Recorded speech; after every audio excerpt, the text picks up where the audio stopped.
Is it true that you did up to one sample t-test? Yes, sir. All right. So it means that today's discussion was centered on independent t-test. So I just want to find out, with one sample t-test, what's the assumption underlying one sample t-test for you to use one sample t-test?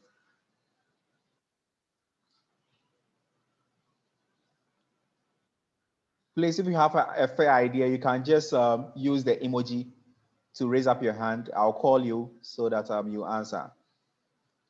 So I'm repeating, when it comes to one sample t-test, what's the basic assumption underlining it?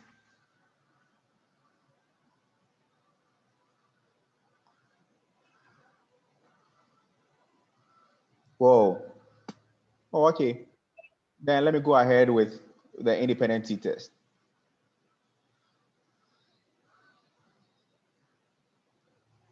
Okay.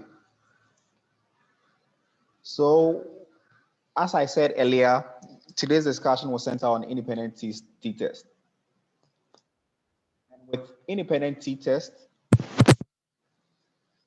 we want to find out, when you check your slides, what we are saying is that you have two separate groups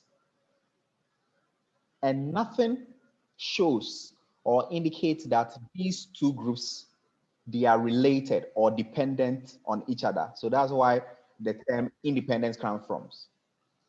It means that we are trying to establish differences between two groups, and these groups, they are different from each other. Okay. And we sampled these groups from their respective populations. So it means we have two different populations. Then out of this population, we sampled from the two populations, making us have two samples. And these samples are also different, because we took them from different populations. That's where independent t-tests come into play.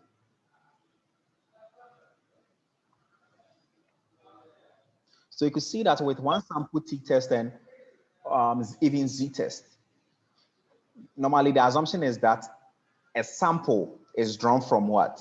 A population. So it means with one sample t-test, our focus is on the fact that we have only one population, then out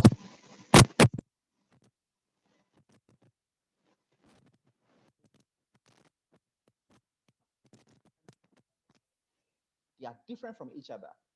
Then we pick one sample each, or we pick a sample each, the populations. Second it. Yep. Your voice is faint, please. My voice is faint. Yes, please. Is it still faint? No, but it was. Interesting. Is it faint now? It's better. Thank you. Okay. So I'm saying that with independent t-test, you have two different populations, and these populations, nothing shows in the research question that they are related. Nothing shows. Sir, please, your voice is faint again. Wow. Let me. Please, is it better now? Yes, sir. When you are speaking like this, it's clear. But when you are teaching, we find it very difficult to hear you. I'll try and amplify my voice. So okay, sir. So what I'm saying is that when it comes to independent t-test, we have two different populations altogether, and nothing shows in the question that the two populations are related.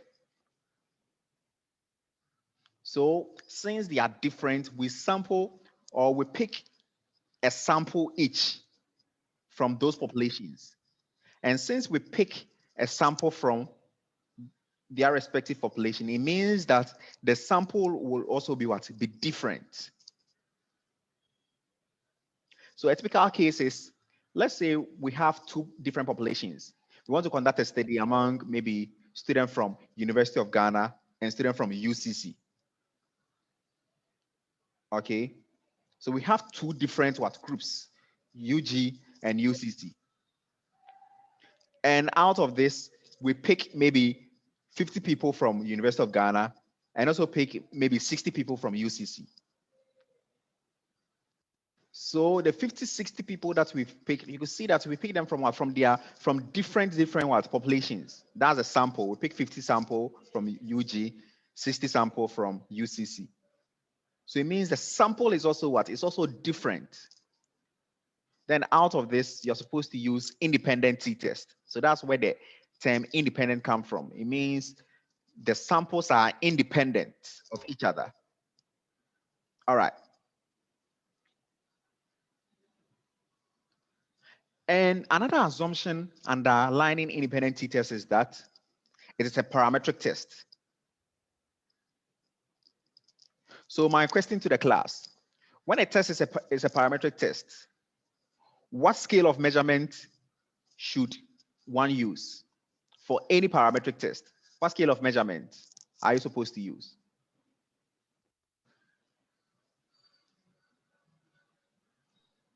Isaac. Ratio interval scale. Exactly. So this should be an assumption you shouldn't even forget whenever you are answering any parametric test. The moment you know that, oh, the test that is in the question is parametric test, no matter what, you should add this assumption as part. So independent T-test is a parametric test. It means that the scale of measurement or the measurement of the dependent variable, the variable that they were measuring in the question, it should be either ratio or interval scale. So this is the trick. Sometimes when you are answering the question, you know that the question is parametric, but you are not sure as to whether the thing that they were measuring is interval or ratio. Okay, you can just make it general and say, oh, the measurement of the dependent variable is on at least interval scale. So when you make it at least interval scale, you are telling your examiner that, oh, that dependent variable could either be what? Interval or ratio. Because if you're not sure and you become emphatic by saying, oh, the measurement of the dependent variable is on interval, and unfortunately it is on ratio, then that means that assumption, you got it wrong. So you'll be marked wrong. So sometimes when you're not all that sure about the scale of measurement, just make it open and bring at least interval. You shouldn't indicate at least ratio because ratio is the highest among all the scales. So you are telling us it is at least interval, meaning that it could either be ratio or interval scale. So that's how you answer. So the first assumption underlying independent T-test is that always you have two samples drawn from their respective populations. That's the first assumption underlying independent T-test. Also, the dependent variable is always measured on either interval or ratio scale. Then another assumption has to do with the fact that since it is a parametric test, we then assume that the population mean difference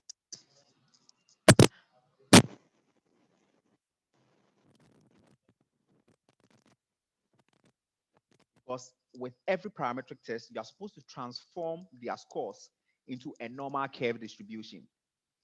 So it means you indicate that the population mean differences are normal in form, or you indicate they are normally distributed. And the last assumption under independent t-test is that always the population. Hello, sir. Hello, sir. Hello, Bernard.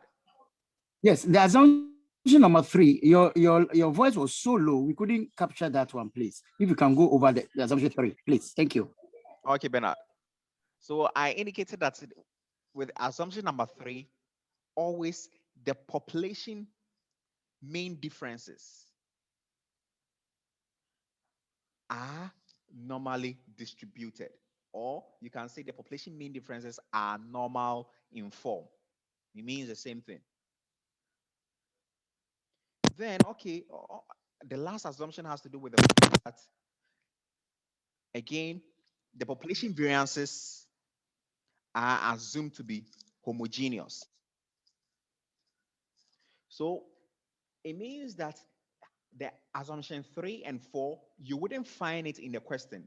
We will go through a sample question so that you would appreciate it. You wouldn't find it in the question, but the moment you are able to find. Please, I'm late for the class. Which assumptions are we discussing? Assumptions about what? Walali, there's no way I'll go back because you knew the time that you are supposed to be in class. So yes, please. I just want to know the title of what you are discussing. If it the assumptions has been projected. Independent. That's independent t-test. That's what we are doing. Okay, thank you very much. So it means that I'm repeating the first 2 assumptions. You would always find it in a question where I indicated that samples are drawn from their respective populations. Also, the dependent variable is measured on either interval or ratio. You will find these assumptions in the question. But with assumption 3 and 4, you wouldn't find it. But the moment you are able to fish out the first 2 assumptions, it is expected of you to add assumption 3 and 4 to the question, to your answer, for you to get the full mark when it comes to step 1. We'll go through. I believe I know for sure that Dr. Arno walk you through the steps you are supposed to follow when you are answering any differential statistical test. So we'll go through the same thing, the same approach. That's step 1 up to step 6. That's what you do. All right. So per what I was saying, when you check your slides, what they've indicated here, it means this round thing, the first round 1 is your population. Then out of this population, you pick a sample. Then you also go in for another population. Then you pick what? A sample. It could be that when you check your slides, it means the population was what? The total number of people in the population was 400. Then the researchers pick only 40 people for male population. Then under female, the total number was, I think, 300. Then they pick 30. So you could see that we have 2 separate groups. So that means the first assumption has been satisfied. Then you ask yourself, what were they measuring? And the thing that they were measuring, it falls under what type of scale of measurement? So these are the questions you put yourself. So when you realize that, oh, the thing that they are measuring, the scale of measurement is either interval or ratio, then that should give you the the green light that you are supposed to use independent t-test. Okay. So let's try and solve a question under independent t-test so that you appreciate it well. So let me stop sharing. And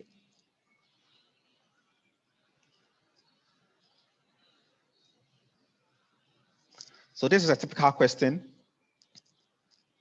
and you're supposed to show full working. So the question is, the following data represents the percentage grades obtained by random samples of 12 males and 10 females in an examination in an inferential statistics class consisting of 400 males and 300 females. Then there's the data. We have group 1. We have 12 students. Then group 2, we have 10 students. Then the question is there a significant difference in performance between males and females? So this is a typical independent t-test that you are supposed to use. But how do you know that it is independent t-test? From the question, they indicated that we have 400 males in a class and 300 females in a class. So we have 400 males and 300 females.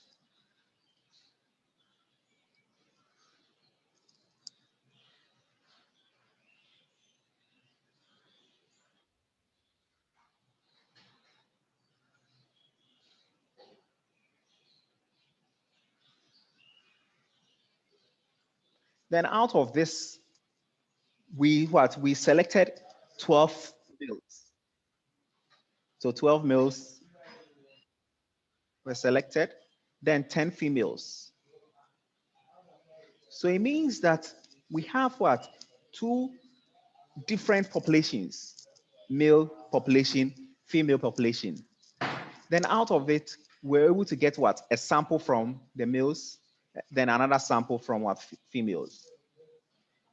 So you could see that nothing in the question was indicated that, oh, these males and females are what? Are related. Hence, you are supposed to use independent t-test. Or right now, you've been able to what? Generate the first assumption, which indicates that we have 2 samples, that's sample 1, 12, and sample 2, 10, drawn from their respective population, 400, 300. So the first assumption has been satisfied. Then you move on to the second assumption, where we are supposed to check the scale of measurement used to measure the construct.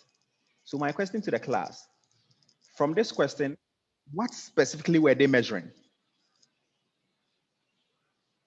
Please, if you have a clue, you can use the emoji to raise up your hand. I'll call you. So what were they measuring in the question? What do you think they were measuring? Oh, hello. Hello, sir. See, Hello, sir. yes, see, please go ahead. Measure the different performance between male and the females. Exactly. So they were measuring performance, their grades. Then you ask yourself, grades will fall under what type of scale of measurement? So these are some of the things you pose to yourself. It falls under what type of scale of measurement? All right, Moses. Interval. Okay. So why interval, Moses?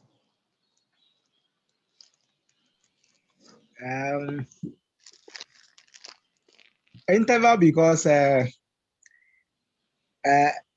don't know how to put it. No single individual can get. It's likely that they can get 1 mark, but then the probability of getting 1 mark is very low. Somebody may get, say, let's say 30%. Somebody will get 40. Somebody will get 50. You know, okay, Moses.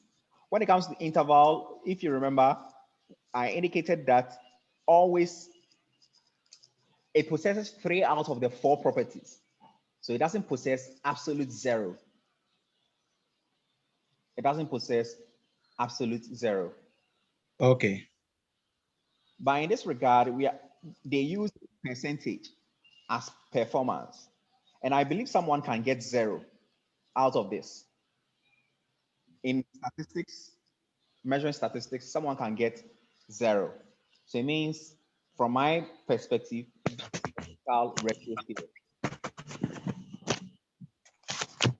So it means the measurement of the dependent variable. That's why I indicated that anytime you are solving this type of question, if you are not really sure the type of scale of measurement to use, don't be emphatic. Just indicate the measurement of the dependent variable is on at least interval.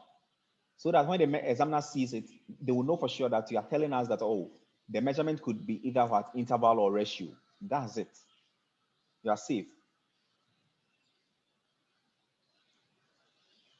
All right. Right now, from the question, we've been able to what? Deduce or fish out the first two assumptions.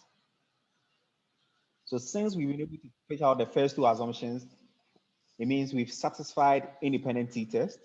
Then you go ahead and add assumption 3 and 4 to your question. Sorry, to your answer. So this is the solution. The first step under any inferential statistics calculations. This is the first step. The first one is what? Is choice of statistical test. So under choice of statistical test, that's where you what? You prove to your readers that, oh, I'm using this type of test because, so you are using the assumptions underlining that particular test you've chosen. And that's how you answer it. We are given two samples drawn from their respective population. And from the question, you could see that our population, they were 400 males, 300 what? Females. Then out of this, we sampled 12 males, 10 females. So that's what we are saying, that we're given two samples, and these samples, they were drawn from their respective populations. Then the next one is about the dependent variable. You indicating that it is measured on what? On at least interval scale. So you could see that within the question, I was not emphatic. When you state it like this, it makes you become very safe. So you're telling us the dependent variable is on at least interval scale. So after you've written the first two, which you found in the question, then you add assumption 3 to the question, to your answer, by indicating that the differences in the population means are what? Are normally distributed. Then also the population variances are homogeneous. Or sometimes they will say there's homogeneity of population variances. So after you've stated these assumptions, then you indicate in your answer that the best statistical tool you are supposed to use is what? Is independent t-test. So it means that under choice of statistical test, you are telling your readers the type of test you'll be using. And you're also justifying to your readers why you've chosen this particular test. That's all you do under choice of statistical test. So any inferential statistical question you are supposed to work on, this is the approach. First, under step 1, you are telling your readers the type of test you use and why you use that test. What things did you find in the question to help you to know that, oh, you have to use this type of test? All right. So please, any question? Hello, sir. This is Bernard speaking. Okay. Yeah, the third one, the population distribution with difference of mean score is assumed to be normal in form. I don't really understand that one. I don't know if you can expatiate a little on that for me. Thank you. Okay. In most situations, what happens is that with independent t-test, you remember I said we have two different populations. Okay. And we trying as much as possible to find the differences between. So first we have the population, then we'll find their means of the two populations. When you are done, you are supposed to find the difference between the means. And that's what this is telling you. And you know for sure that in every parametric test, you are supposed to transform their scores into a normal curve distribution. And I know for sure that Dr. Ano highlighted on this, where he talked about this bell shape. So all the parametric tests, you are supposed to transform the scores into this fashion. So after you found the differences between the means of the population, you use it to transform it into a normal curve distribution. So that's what we've stated when it comes to the third assumption. All right. Sisi, your hand is up. Thank you. Yes, sir. Okay. So please, I wanted to know this one, it does not involve any calculations. We'll come to that, Sisi. Okay, sir. Thank you. All right, you're welcome.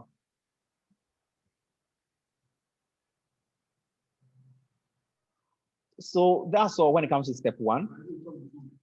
That's all when it comes to step one. So the next one is step two. Kwabla, please go ahead. Your hand is up. Yeah, I think my question borders on the assumptions. You mentioned 6 assumptions, but right now that you are saying step 1, Then, two, I think Kwabla, you are. Hello, sir. I mentioned 4 assumptions. I want to correct you on this. But you said when a question is, there are 6 steps. The steps rather. Okay. So I think you are about to answer my question. You finish with step 1 and you are moving on to step 2. Exactly. Okay. Okay, Walali, that'll be the last question I'll take.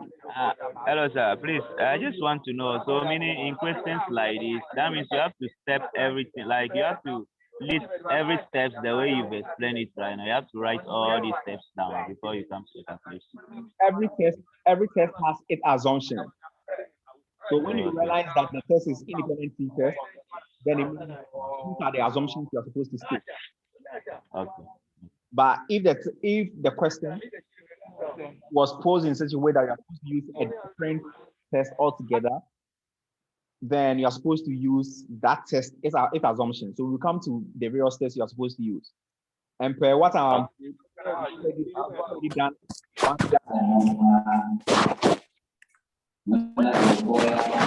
Please try and mute yourself.